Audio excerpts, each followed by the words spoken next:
Doing things a little different today because I'm actually genuinely excited for the upcoming Superman film. This Saturday will be my regularly edited programming, being the part 3 of Vivzi and Zach Hadel, this time focusing on their creative philosophies. But before that, let's talk about Cape shit quickly. So, before I jump straight into my thoughts on the trailer, I just want to say my thoughts on what I personally expect. James Gunn has a proven track record of turning underdog stories into blockbuster hits, and his upcoming Supes film is shaping up to be no exception. He's got a genuine knack for blending heartfelt character work with genuinely goofy humor. Gunn's distinct creative vision has always been showcased in hits like Guardians of the Galaxy and The Suicide Squad. He, to me, has clearly the ability to balance absurdity with emotional depth, which is a genuine breath of fresh air. And this is coming from someone who genuinely enjoyed the Snyder Cut. However, I'm sorry, Henry, I personally want a Superman that feels hopeful and fun. And I know this is a greatly parroted talking point, but it's because it's true. My adventures with Superman prove that Superman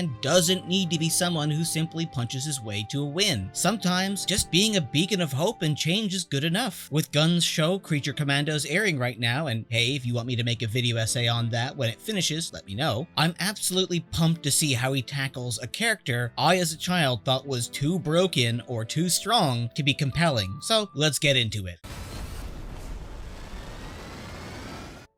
Oh boy! I was kind of unsure at first about how it started. Something about it kind of felt like a CW television show. I don't know, just something about the coloring, the lighting, the grading, and the costuming felt a little off, but I started to get it as it went on. But overall, the moment Krypto showed up, I remembered exactly why I love James Gunn. Where Snyder famously called anyone who knew Martian Manhunter a nerd while talking about the Man of Steel at a Comic-Con, well before his inclusion in the later Justice League film, Gunn has an absolute adoration for random f***off characters, and instead of just including a brief second at the end of a movie, he typically fits them into the story beautifully. And here, Krypto is clearly Superman's goddamn hype man, taking him out of his despair. I love it. Everything about this trailer so far is shaping up to be exactly what I expect from James Gunn, helming a Superman film, that is. With all the emotional beats, needle drop moments of genuine iconic music, goddamn that theme gave me tingles, and a sense of pulling yourself back up from your bootstraps, or in this case, red underpants. I think what personally has me the most pumped is just seeing Superman actually save people. Yes, you heard me, actually save people. In his first film, no less. And not in some grim dark, I'm trying to remain hidden, bearded man way. Much like the first episodes of My Adventures with Superman, which shows Superman saving cats from trees and a family from a car crash, we get right into what Superman is about. No, maybe you should have just let them die in a bus, Clark moment. We see that not only is Superman here a beacon of hope to people, but almost to a degree himself actually, as the trailer builds on the fact that he needs to get back up and save the day, as the trailer flashes back to things that had happened previously. Perhaps a bit too much CGI here and there, but I mean, hey, that's pretty much all movies these days, and as long as you can have a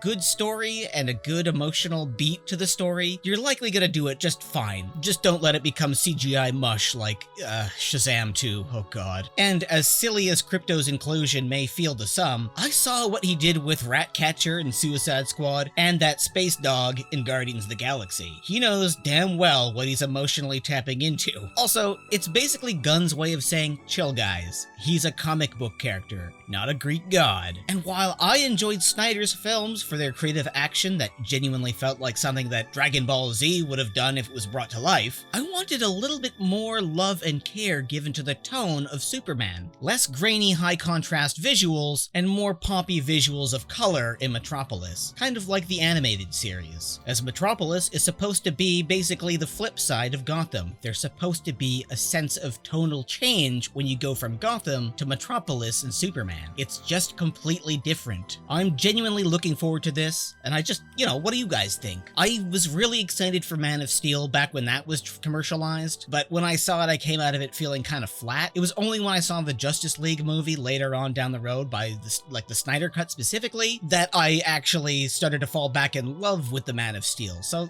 this is bringing me back. It's unfortunate that we lost Henry, but in the end, I feel like it's necessary that we, they do some controlled fires and just just rebrand and change everything. I'm looking forward to a new take on this, seriously. With the My Adventures of Superman show being just as good as I thought it would be, especially the second season with Brainiac. God damn, that gets really good. I'm looking forward to this. So with that all said, see you on Saturday with one of my more edited videos. See you then, guys. Also be sure to like and subscribe if you enjoyed my content.